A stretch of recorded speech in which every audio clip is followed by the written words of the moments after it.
Hi, I'm Colleen Bamford and welcome to Worcester in Focus. On this edition, we're coming to you from the new and improved DCU Center. Over the past 5 months, this facility has underwent a $23 million renovation. Box office has been redone, lobby redone, the facade. The concession stands have been expanded, more restrooms, new landscaping, a lot of new and improved everywhere. In the next edition, we're going to bring you a behind-the-scenes look at all of the new facilities, amenities, and what this facility has in store for the upcoming 2013-2014 season. But before we get to all of that, we're going to switch focus now and bring you another renovation project in Worcester. The historic fire alarm and telegraph building has gotten a new lease on life. The City of Worcester, in partnership with Spencer Bank and Preservation Worcester, have entered into a unique private-public partnership to restore the structure, located at 230 Park Avenue. The building will serve as the future home of Spencer Bank and also serve as a community space for local meetings and gatherings. The fire alarm and telegraph building, built in 1925, is on the National Register of Historic Places and has been identified as Preservation Worcester as one of the city's most endangered structures. The building's reuse will have Preservation Worcester managing the first floor for community use, and Spencer Bank will operate a retail banking office on the second floor. Becker College's Worcester campus has been centered in the city's Elm Park neighborhood since its inception back in the late 1880s. But now the college is expanding into the downtown. Becker College officials opened its new Bancroft Commons dorm on Franklin Street in time to meet incoming and returning students. The facility at 76 Franklin Street will house about 70 students.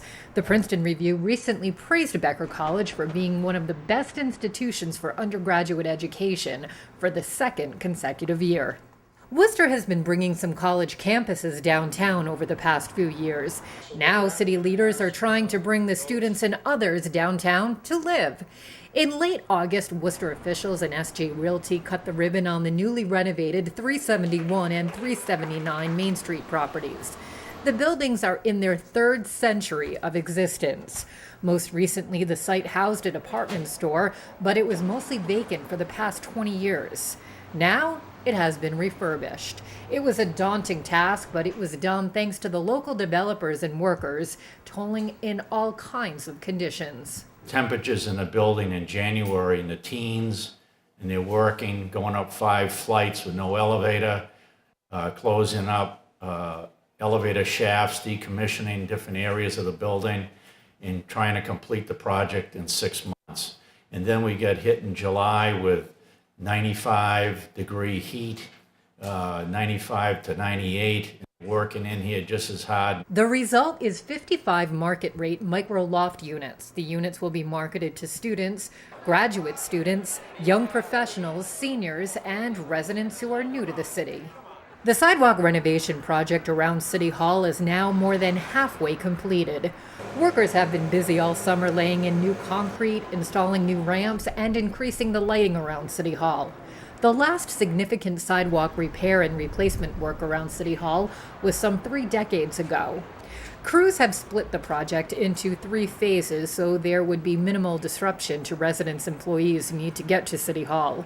The construction timetable still calls for completion of the project by November, weather permitting. In the past year, there have been ribbon-cutting ceremonies to officially open 2 of the buildings in and around Worcester City Square. But a third building has now opened its doors. St. Vincent Hospital opened its new Cancer and Wellness Center on what used to be one of the Galleria and later Worcester Common Outlet parking garages. The 3-story facility contains over 60,000 square feet and provides the Central Massachusetts region with state-of-the-art cancer care services, all under one location. Previously, St. V's had to split its cancer treatment between Vernon Hill and the hospital's main campus on Summer Street. Hospital officials estimate that St. Vincent Hospital currently serves more than 1,300 cancer patients every year. Autumn means changing tree colors and cooler weather, but here in Worcester it also means we're just a few weeks away from JetBlue at the Worcester Regional Airport. The airline is set to begin service on November 7th, and as Dave Gablaskis tells us, the airport is getting ready. Worcester Airport and Massport officials are confident bringing JetBlue here is going to be the springboard for success at Worcester Airport. We put a pretty good full-court press on them. Worcester Regional Airport has done a good job of attracting corporate flights, and the Flight Academy is bringing a new generation to a greater awareness of the airport. But airport manager Andrew Davis has had to fight a general perception that his facility can never be successful. It's been a while since airline passengers regularly flew in and out of Worcester Regional Airport, but that perception may have changed forever on April 3rd. JetBlue, the apple of the airline industry's eye. The low-cost carrier that keeps winning high marks for customer satisfaction is going to start flying out of Worcester. We love having this kind of support, and Worcester is JetBlue's 80th Blue City. Thank you so much for your support. Worcester's wooing of JetBlue actually started a while back. For the last 2, maybe even 3 years, we were putting a lot of focus on the airlines that would provide leisure service to the markets such as Florida. Because of the success of the last airline that flew out here was Direct Air. They proved that the flights will be filled with leisure travelers from the Worcester Central Massachusetts area down to the Florida markets. That captured JetBlue's attention. JetBlue will commence its Worcester connections with 2 daily flights. One to Orlando, Florida, the other to Fort Lauderdale, Florida. JetBlue will begin bringing 100-seat planes here, with the anticipation it will soon bring larger planes and add more destinations. They've already talked to us about having additional flights. They see growth opportunities, but quite honestly, that has to be proven to them with those 2 markets that they're going to start with. Actually, my preference is to have a nice mixture. Provide service for the leisure markets, for the people that live in central Massachusetts to have an opportunity to fly to vacation spots. But we also want to build business opportunities, and the businesses in the area want to be able to fly to central business areas that are important to them. Davis says Massport is sinking over $30 million into Worcester Regional Airport over the next 5 years to completely upgrade the airport's landing system. In a nutshell, it will allow an air carrier or corporate jets for that matter to fly in virtually zero visibility. We're doing what's necessary to have an airline fly out of this airport. Well, the important thing is that we've kept this terminal up to date and modernized. We've kept the facilities and the infrastructure at the airport modern and up to date for safety and security reasons so that we can be very reactive to an airline that could start up at any point. Massport already has spent a bundle to improve signage to get people up the hill to Worcester Airport. And the agency is counting on a massive marketing and advertising blitz to not only get people to fly out of Worcester, but also to make Worcester a destination. Not just with Massport, but with the city leadership, the business leadership. Manager Andrew Davis firmly believes having JetBlue in the fold makes other airlines take a second look at Worcester as a future site. The airlines that we continuously stay in touch with are now kind of in a wait-and-see approach. They want to see just how successful JetBlue is. More flights? More airlines. Dreams just a few months ago, but now Worcester officials aim to make that dream a reality. For Worcester in Focus, I'm David Gablaskis. In the past few months, the city's public safety departments have seen some new faces among the officer ranks. Both the police department and fire department held special promotional ceremonies at City Hall. And for the first time in several years, the Worcester Police Department promoted 2 officers to the ranks of sergeant and lieutenant. On September 4th, Officer Stephen Donnellan was promoted to sergeant, and Sergeant Matthew DeAndrea was promoted to lieutenant. For DeAndrea, the occasion was extra special because he joins his father, Joseph, as only the second father and son lieutenant pair in the department's history. One of the largest promotional ceremonies in recent fire department history took place on August 12th. 13 members of the WFD were promoted, 1 captain, and 12 lieutenants. The event also included special accommodations for firefighters who were at the scene of the May 4th Hitchcock road blaze. Among them that day was District Chief Clifton DeCourcy. DeCourcy passed away in June after a long illness. In a packed room of firefighters and families, DeCourcy was honored posthumously. Public safety training is a constant for both police officers and firefighters. This summer, members of the Worcester Fire Department received special training in trench rescues. District Chief Tim Gardell says one never knows when this type of specialized training will be required. Any type of construction, it could be utility work or just, soil work, anything like that, where they have to dig a trench into the ground of certain depth and width, where they're putting personnel down in there to do repairs or infrastructure and stuff like that. It could cause a collapse if not properly done, and we would have to go in and get the person out. Chief Gardell says firefighters with specialized rescue skills are now spread out throughout various fire companies around the city. That way, just about every fire company has someone who can get to a specialized emergency scene to work with those in special operations. The Worcester Public Library may have been founded in the 1800s, but when you walk through those historic doors today, the feel is anything but 19th century. The words of the day are now automation and community engagement, both of which equal the new 21st century library. Jessica Jakes takes us on a tour of the new library. June ushered in some major announcements at the Worcester Public Library, starting with the One City, One Library initiative. Roosevelt Elementary. Under the One City, One Library program, 4 schools will open children's services branches of the Worcester Public Library this fall.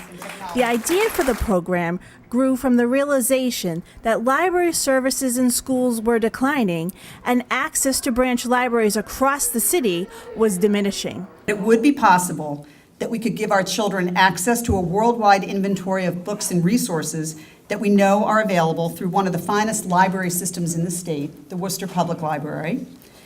That we could give our children access to a librarian and library staff to support them in reading, writing book reports, finding the resources that they need. That we could help their parents and siblings learn the excitement and joy of reading, and that we could help the community to understand that we all have a stake in helping our children and our neighbors. The first schools to open their One City, One Library branches will be the Roosevelt School on Grafton Street, the Goddard School of Science and Technology on Richard Street, and the Tatnett Magnet School on Pleasant Street.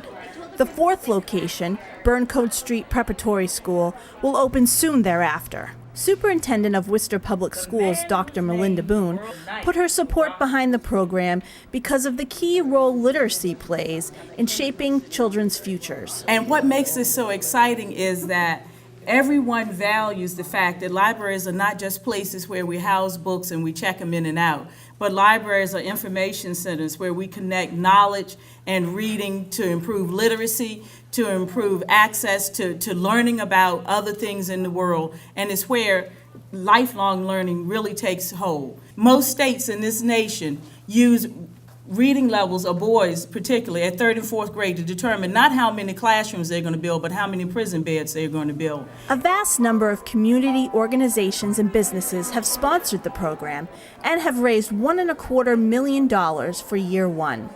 One of the sponsors, UMass Medical School, thinks of their support not only as a donation, but also as an investment to ensure a qualified workforce for the Worcester economy in the future. It's the idea that they were able to, through a good school system, through the libraries, and through that early support, be able to be at grade level or above grade level in reading pretty early on. The One City, One Library initiative will update the existing facilities with new furniture, shelving, and technology. It will also add current books to the selection and open to the neighborhoods when school is not in session. One thing that will not change is the volunteers you see in the library. Parents will still be welcome. They are happy that the Worcester Public Library is sending over support. To know that there is backup and to know that we can still volunteer and still be a part of the day-to-day in and outs of this library and seeing the kids every day is very exciting. On the heels of the One City, One Library announcement, the library held an open house to unveil the new automated materials handling system at the main branch on Salem Street, or as City Manager Michael O'Brien called it, the Wonka machine. I'm actually very excited to see the Wonka machine in action. I want to see the everlasting gobstoppers first. Then I want to get some of that soda that you can fly. And then I want to see it sort books. And the manager got his wish, as the machine demonstrated why many big urban libraries in the nation have this system. The AMH system is designed to increase the speed items are available and delivered to patrons. The library also introduced self-checkout kiosks, which allow the patrons to check out their own books. While you might think all the automation is taking away the human element at the library, head librarian Wei Zheng-Chu says that is far from the case. Because our circulation number is going up, and our the program attendance also keep going up, and with current existing staffing, there's really no way to keep increasing more staff. So that's why we need to come up more creative and innovative way. It's a solution to have some of the repetitive work to have the machine taking care of it. This definitely will help the library, not only the library staff and also the patron. Will provide much better self-services solution for our patron, and then the staff have more time to assist our patron. The atmosphere of the normally subdued library was turned on its heels, and the staff put together a welcoming, exciting open house. Patrons took their first steps into the renovated bookstore, as well as their first sips of the new cafe, Food for Thought. We thought that it would certainly add to the ambiance of the library. Folks were asking for a bookstore sort of feel with refreshments. All the money collected at the bookstore and cafe will go directly back into the library. Creative thinking like this ushers in a new age at the library as it searches for ways to stay relevant in the digital age. Community figures key into that planning as the library moves towards a strategy of community building and community gathering, as well as becoming a center for community vitality, a direction Zheng-Chu is actively planning for. Today's open house is to highlight library services that are so much more than books. In the age of e-books and online content, we are not done. Thank you.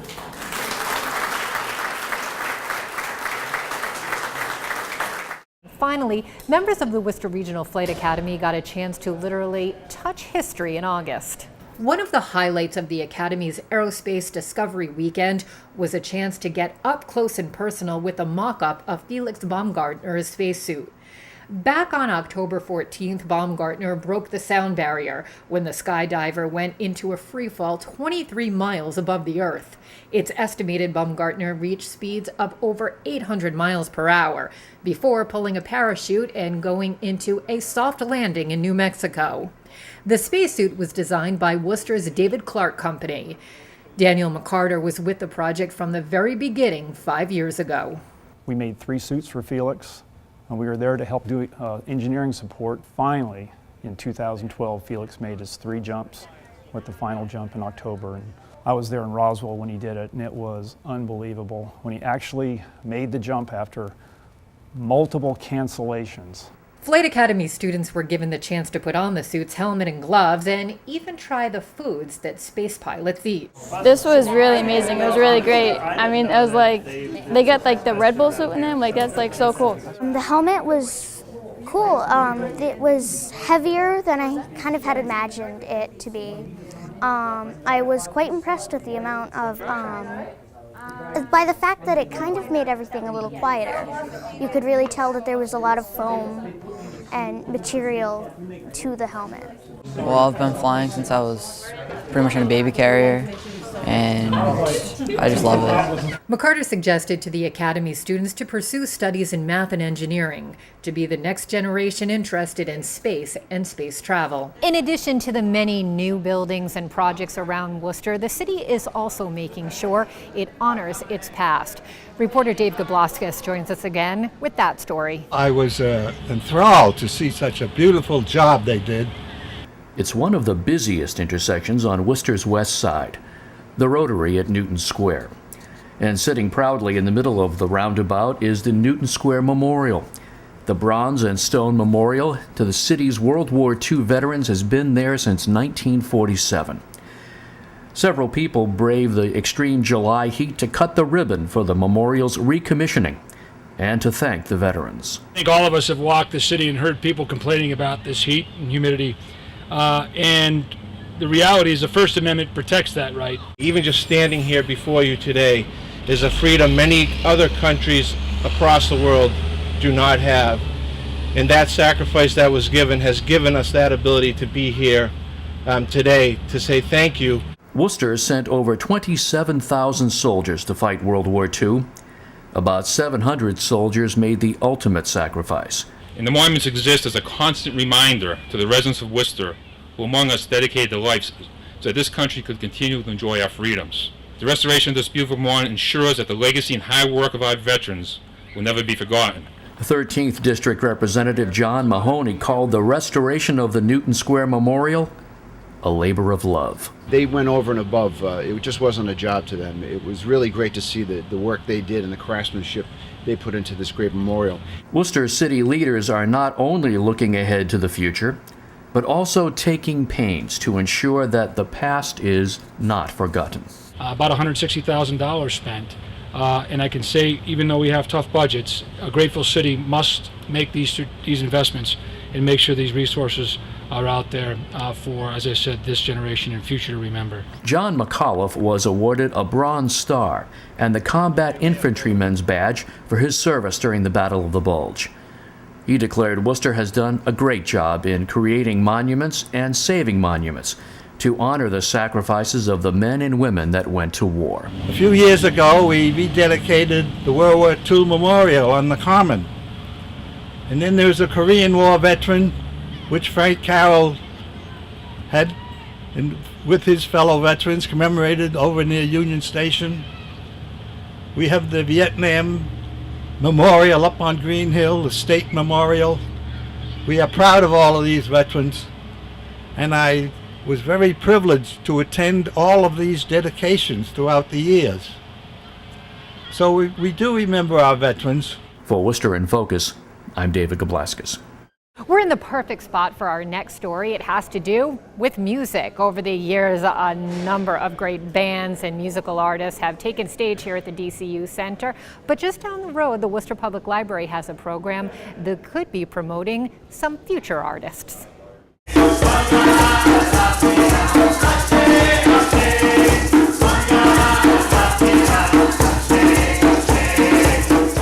The Worcester Library was alive with the sound of music and the rhythm of drums thanks to Otha Day and his collection of many different types of drums.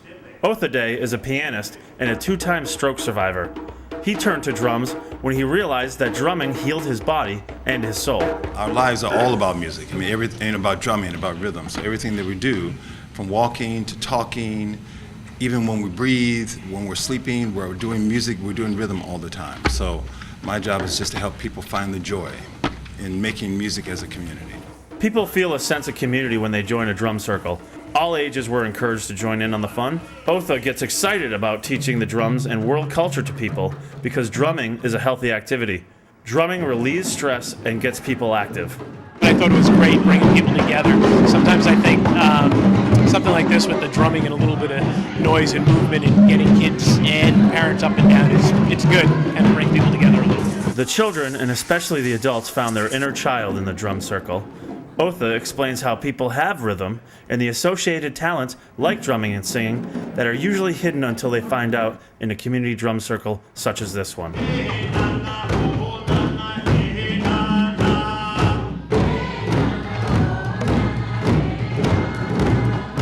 So everyone is a dancer, everyone is a singer, everyone is a drummer.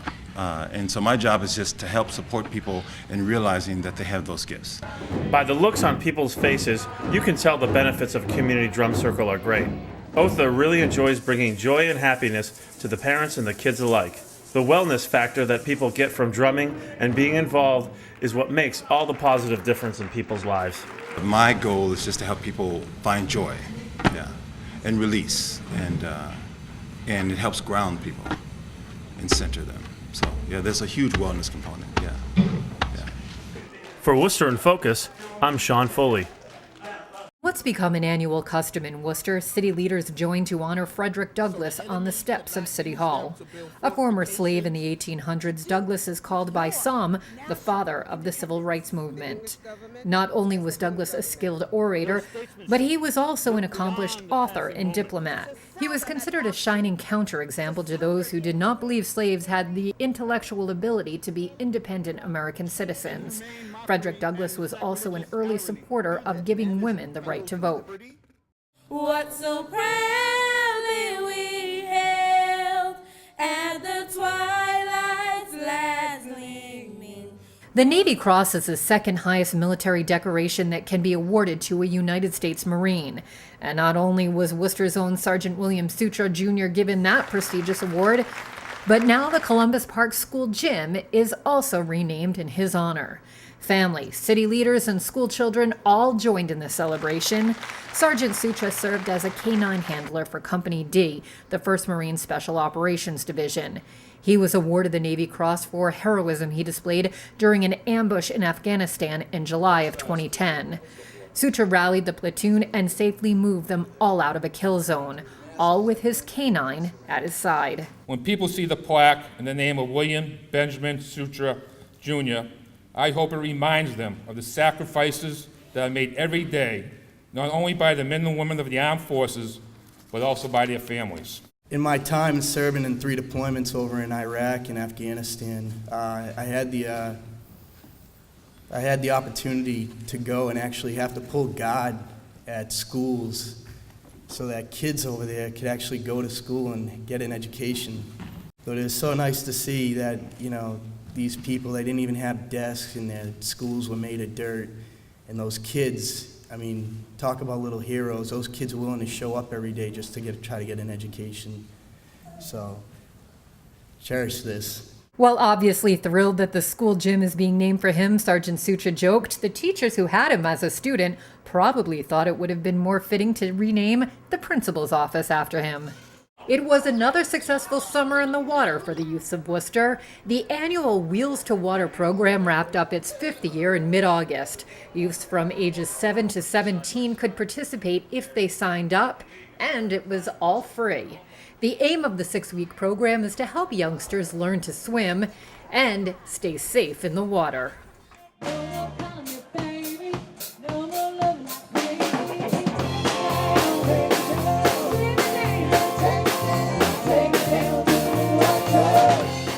So who says nothing is free anymore? Anyone saying that did not show up on the Worcester Common Oval on Thursdays over the summer. Those lucky people got the chance to enjoy the noontime Out to Lunch concert series. 8 different bands played over the course of the summer, each with a unique musical style. Those attending got the chance to check out the music free while eating lunch or just relaxing. The last concert was held on August 29th. We heard a lot about sharks swimming off the coast of Cape Cod this past summer, but Worcester had one for the books, a shark on the Worcester Common. In fact, 2 sharks. One was Finn's, the Worcester Sharks mascot, but there was an even larger shark. This one was 18 feet tall and 21 feet long and had people thinking hockey in the middle of the summer. No better place than the Oval to make its official debut here in Worcester, the Sharkhead Shootout. And so far we're getting 2 thumbs up from everyone that's come on out and checked it out. Since the event was in the summer, kids were using their hockey sticks to swing around at balls instead of flat hockey pucks. The Sharks face off for their new American Hockey League season on Saturday, October 19th. And Lindquist says the team and its players are all excited about playing in the renovated DCU Center. Well, that's a wrap on this Worcester in Focus. Don't forget to tune in to the next edition. We'll be serving up a lot more information on the new and improved DCU Center. I'm Colleen Bamford. Thanks for watching.